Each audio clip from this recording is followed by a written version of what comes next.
Viewers, এই মুহূর্তে আপনারা দেখতে পাচ্ছেন বাংলা চলচ্চিত্রের জনপ্রিয় খল অভিনেতা মনোহর হোসেন দীপজল, আলিরাজ সহ 2024-26 বাংলাদেশ চলচ্চিত্র শিল্পী সমিতির নির্বাচিত যে কমিটি রয়েছে তারা কিন্তু গোপালগঞ্জের উদ্দেশ্যে জাতির জনক বঙ্গবন্ধু শেখ মুজিবুর রহমানের যে সমাধিস্থলটি রয়েছে সেখানে শ্রদ্ধা জানাতে কিন্তু এই মুহূর্তে তারা এফডিসি থেকে একটি গাড়ি করে কিন্তু তারা ক্যাবিনেটকে নিয়ে যাত্রা শুরু করছেন। সেই মুহূর্তটি কিন্তু আপনাদেরকে এই ভিডিও চিত্রের মাধ্যমে দেখাতে চেষ্টা করছি।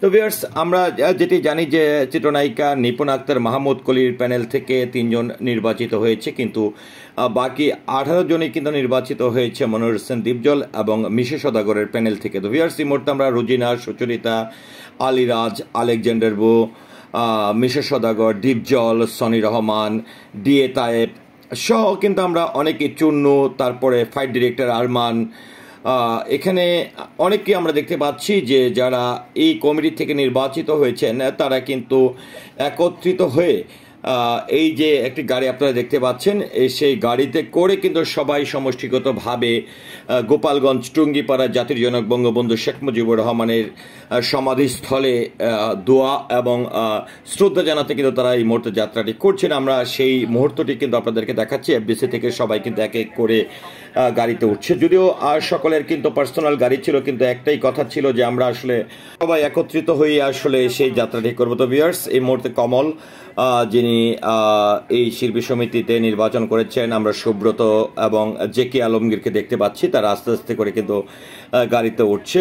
তারপরে আমরা কিন্তু আরমান, চুন্নু, আলেকজান্ডার বো, সুচরিতা, রুজিনা, চিত্রনায়িকা শাহানুর, মিশা সওদাগর, দীপজল সহ সবাইকেই কিন্তু আমরা দেখছি। পাশাপাশি কিন্তু অন্যান্য শিল্পীরাও কিন্তু এই বিশেষ মুহূর্তের সাক্ষী হতে কিন্তু তারা আমাদের সঙ্গে এই যাত্রাটি শুরু করেছে। তো ভিউয়ার্স, আমরা এই মুহূর্তে এফডিসিতেই অবস্থান করছি এবং এফডিসি থেকে আপনাদেরকে সেই চিত্রটি দেখানোর চেষ্টা করছি। জাতির জনক বঙ্গবন্ধু শেখ মুজিবুর রহমানের সমাধিস্থল যে গোপালগঞ্জ টুঙ্গিপাড়ায়, এফডিসি থেকে তারা এই যাত্রাটি শুরু করেছে। বর্তমান 2024-26 ক্যাবিনেটে যারা আসলে শিল্পী সমিতি থেকে নির্বাচিত হয়েছেন তারা কিন্তু সেই যাত্রাটি করার উদ্দেশ্যে কিন্তু এক এক করে সবাই গাড়িতে উঠছেন। তো যেটি হচ্ছে যে আমরা জানি গত 19 এপ্রিল কিন্তু সেই নির্বাচনটি অনুষ্ঠিত হয়েছে। তারপর আমরা দেখেছি ধানমন্ডি 32 নম্বরে যেও কিন্তু তারা শ্রদ্ধা জানিয়েছেন। এবারে কিন্তু এই যাত্রাটি করেছেন গোপালগঞ্জে।